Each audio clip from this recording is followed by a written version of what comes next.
बस जैसे ही सुबह आशूर करीब आने लगी, इमाम हुसैन अलैहिस्सलाम ने हम शक्ल रसूल अली अकबर से कहा, बेटा अजान दो। अली अकबर की अजान के साथ रसूलुल्लाह के खानदान ने नमाज फजर पढ़ी। इतनी देर में फौजी यजीद इमाम हुसैन अलैहिस्सलाम पे नमाज में ही हमला कर दिया और फिर हर एक शहीद शहादत का जाम पीता गया। कभी हुर शहीद होते हैं तो कभी ज़ुहैर शहीद होते हैं, कभी जॉन शहीद होते हैं, कभी हबीब शहीद होते हैं, कभी इमाम हुसैन शहजादे कासिम के टुकड़े चुनते हैं, तो कभी गाजी अब्बास के बाजू उठाते हैं, कभी अली अकबर के सीने से बर्छी निकालते हैं, तो कभी अपने मासूम सगीर अली असगर के गले पे तीर देखते हैं। बस जब कर्बो बला में नवासाए रसूल का साथी कोई न रहा, आप खेमे में आते हैं और बीबी फिजा से कहते हैं, माँ फिजा मेरे वो पुराने कपड़े लाओ जो जगह जगह से फटे हुए हैं। बीबी ज़ैनब ने पूछा, भाई पुराने कपड़े क्यों पहन रहे हैं? इमाम हुसैन फरमाने लगे, ऐ बहन, ये लोग ऐसे बदतरीन लोग हैं, मेरी शहादत के बाद मेरे जिस्म को लूटेंगे। शायद मेरे फटे पुराने कपड़े देख के इनका ज़मीर जाग जाए। तमाम बीवियों से अलविदा कहते कहते इमाम सज्जाद के खेमे आते हैं। इमाम सज्जाद बिस्तरे बीमारी पे। इमाम हुसैन आवाज देते हैं, बेटा सज्जाद अपने बाबा हुसैन का आखिरी सलाम कबूल करो। इमाम सज्जाद ने जैसे आंखें खोली, देखा इमाम हुसैन के चेहरे पे अली असगर का खून मला है, न साथ में अली अकबर है न गाजी अब्बास। चीख के कहने लगे, बाबा, भाई अकबर, चचा अब्बास, हमारे लोग कहाँ हैं? इमाम हुसैन ने फरमाया, सज्जाद सुबह से लेके अब तक सब जामे शहादत पी चुके। इमाम सज्जाद सहारे से उठते हैं और कहते हैं, बाबा मुझे इजाजत दो। इमाम हुसैन ने फरमाया, सज्जाद तुम्हारा इम्तिहान ये नहीं बल्कि तुम्हारा इम्तिहान तो मेरी शहादत के बाद शुरू होगा। तुझे अपनी बहनों और माओ के साथ कैदी बनाया जाएगा। सज्जाद तुम्हें पत्थर मारे जाएंगे, बागी का बेटा बुलाया जाएगा। सज्जाद इस्लाम का नाम बुलंद करना, हर जगह अपने नाना की रसालत की गवाही देना। इमाम सज्जाद रोते रहे और इमाम हुसैन मैदान तक आ पहुँचे। एक तरफ 9 लाख का मजमा था और एक तरफ नवासाए रसूल हुसैन इब्ने अली आके कहते हैं, ऐ लोगो बताओ मेरा कसूर क्या है? क्या मैंने किसी पे जुल्म किया है?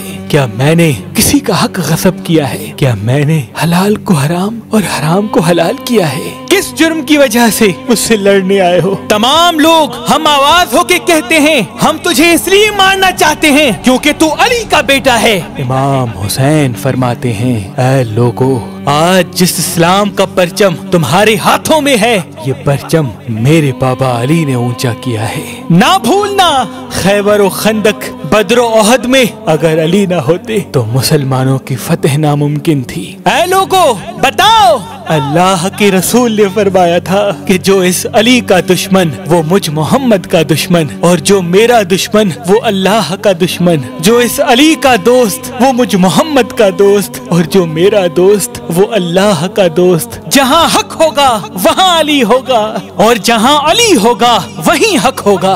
आज उसी अली के बुग़्ज़ में तुम मुझे और मेरे बच्चों को मार रहे हो। इतने में फौजे यजीद इधर उधर देखने लगी। उमर बिन साद ने कहा, शिमिन ने कहा कि हुसैन की बात न सुनो, हमला कर दो बस। इमाम हुसैन अलैहिस्सलाम पे फौजे यजीद ने हमला कर दिया। इमाम हुसैन जैसे ही जुल्फ़िकार निकाल के फौजे यजीद के हमले का जवाब देते हैं, तारीख ने लिखा लाखों फौजी भागना शुरू कर देते हैं। करबला की जमीन पे कोहराम बर्पा हो गया। दुनिया की तारीख में ऐसी जंग कभी न देखी थी कि एक तरफ 9 लाख का मजमा और दूसरी तरफ रसूलुल्लाह का एक नवासा।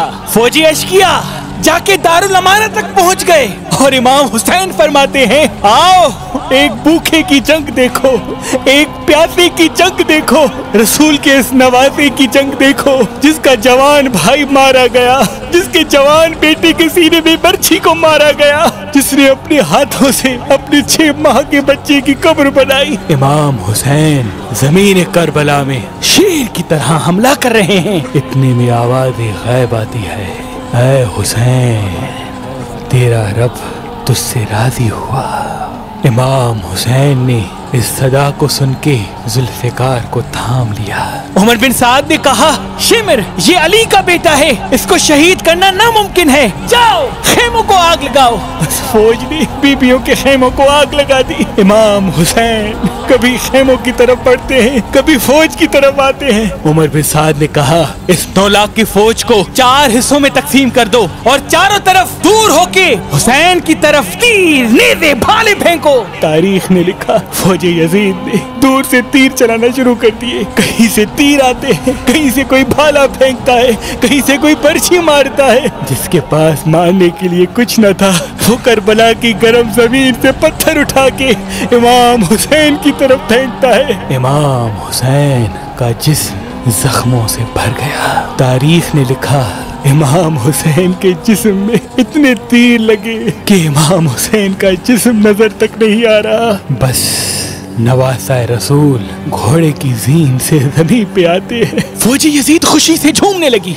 लेकिन इमाम हुसैन का वो घोड़ा जिस पे इमाम हुसैन सवारी करते थे, वो इमाम हुसैन का चारों तरफ तवाफ करने लगा ताकि इन तीरों और जख्मों को मैं अपने जिस्म पे ले लूं। वो घोड़ा दौड़ ही रहा था, इतने में उमर बिन साद कहता है, रुको कोई तीर न चलाए, अरे ये रसूल अल्लाह का घोड़ा है, ऐसा ना हो कि इस घोड़े को तकलीफ हो। अफसोस है रसूल अल्लाह के घोड़े का तो ये लोग एहतराम कर रहे थे जिस पे रसूल अल्लाह सवार होते थे, लेकिन जिनको अपने कंधों पे सवार किया उनका एहतराम भूल गए।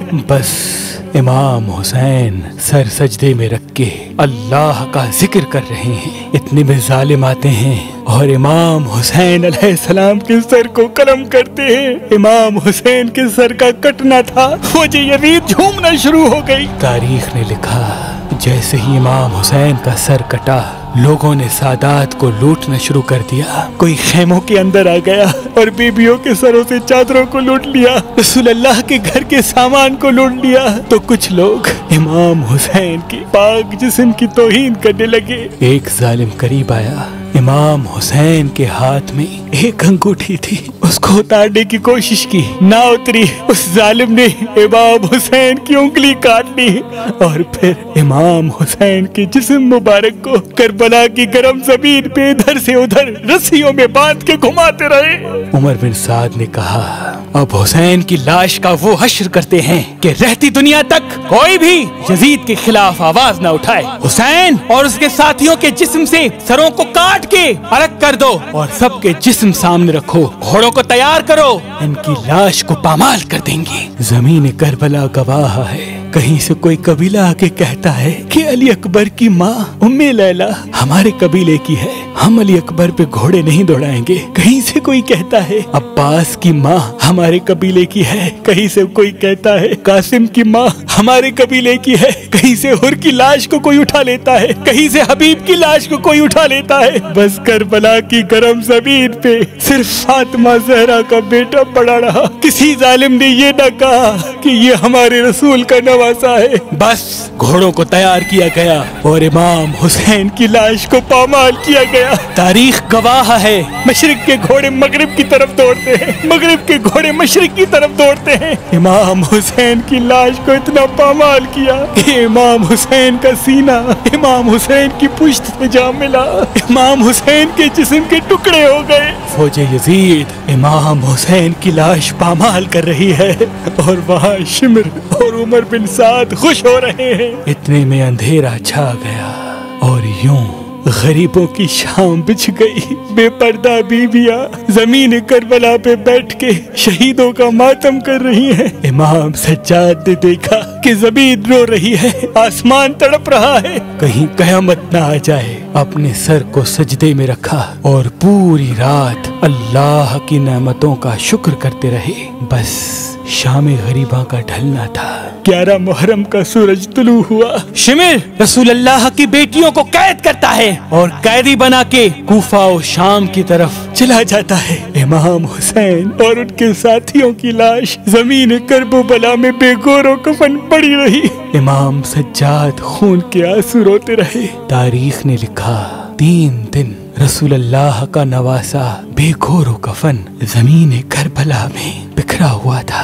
13 मुहर्रम 61 हिजरी। जब आसपास के लोगों ने देखा कि फौज का पहरा कम हुआ है तो वो नहर फरात से पानी भरने के लिए बाहर आए। बनी असद की औरतें देखती हैं कि जमीन करबला पे लाश बिखरे हुए हैं। वो चीख के रोती हैं और अपने अपने मर्दों के पास जाके कहती हैं, ऐ लोगो, ये रसूल अल्लाह का खानदान था, शायद यजीद की फौज ने इनको कत्ल कर दिया। आओ इन गरीबों की लाशों को तदफीन करते हैं। उनके मर्दों ने कहा, क्या कह रही हो? यजीद ने मारा है, ऐसा ना हो कि इनको तदफीन करें और कल यजीद हमें भी मार दे। वो औरतें रो के कहती हैं, ऐ बदबख्त लोगो, अल्लाह के रसूल ने फरमाया था कि मैं अजर रिसालत कुछ नहीं मांगता सिवाय इसके कि मेरी औलाद से मोहब्बत करना। ऐ लोगो, अगर तुम नहीं जाते तो हम औरतें जाती हैं और हम रसूल अल्लाह के खानदान को तदफीन करती हैं। कुछ के ज़मीर जागे और कुछ मर्द कुछ औरतें जमीन करबला पे पहुंची। देखा ये किसी के जिस्म पे सर नहीं, लाश जमीन करबला में बिखरी हुई है।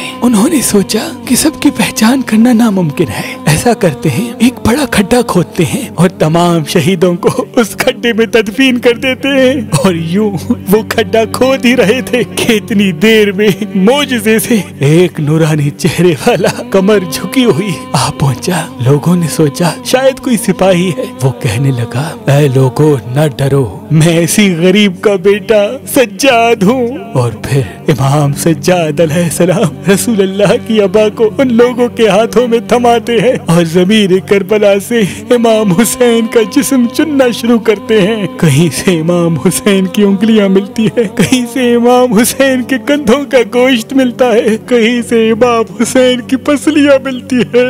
उस अबा में इमाम हुसैन के जिस्म को जमा करके एक जगह खड्डा खोदते हैं तो पहले से ही एक कब्र बनी होती है। वहाँ नवासा रसूल को तदफीन किया जाता है और साथ में अली अकबर और अली असगर को तदफीन किया जाता है और उस बड़े खड्डे में तमाम शहीदों को तदफीन किया जाता है, जिसको आज भी जमाना गंजे शहीदा कहता है। इतने में कोई कहता है एक बूढ़े की लाश रह गई है। इमाम सज्जाद रो के कहते हैं, ये हबीब इब्ने मज़ाहिर है। अल्लाह की मर्जी ये है कि हबीब की कब्र हुसैन के दरवाजे पे बने ताकि हर आने वाला हबीब की ज़ियारत करके इमाम हुसैन की ज़ियारत करे। अब सब जा ही रहे थे कि इतनी देर में इमाम सज्जाद कहते हैं, रुको, आओ नहर की तरफ। जैसे ही नहर की तरफ बढ़े, रास्ते में एक बाजू मिला। इमाम सज्जाद ने उस बाजू को सीने से लगाया। आगे बढ़ते हैं, दूसरा बाजू मिला, उस बाजू को भी सीने से लगाया। बस जैसे ही थोड़ा सा आगे चले तो जनाब अब्बास अलमदार का जिस्म नजर आता है और वहीं जहाँ हजरत अब्बास शहीद हुए वहाँ उनकी कब्र बना देते हैं। तारीख ने लिखा, करबला के वाक़ये के बाद यजीद ने और आने वाले बादशाहों ने ये चाहा कि हुसैन की कब्रों के निशान भी खत्म कर दें, लेकिन अल्लाह जिसे चाहे उसे कोई खत्म नहीं कर सकता। लोगों ने चाहा कि नहर फरात का रुख इमाम हुसैन की कब्र की तरफ कर दें, लेकिन तारीख गवाह है नहर फरात का पानी इमाम हुसैन की कब्र के करीब जा न सका। आज भी अल्लाह ने अपनी इस निशानी हुसैन इब्ने अली की कब्र को हर खास अवाम के लिए तौहीद की निशानी बना के रखा है। लाखों लोग करबला आते हैं और नवासाए रसूल की कब्र मुबारक की ज़ियारत करके इस्लाम जिंदाबाद जुल्म मुर्दाबाद कह के इमाम हुसैन के रोजे की तहलीस चूमते हैं। सलाम हो रसूल अल्लाह के नवासे इमाम हुसैन इब्ने अली पर। इमाम हुसैन इब्ने अली पर। इमाम हुसैन इब्ने अली पर।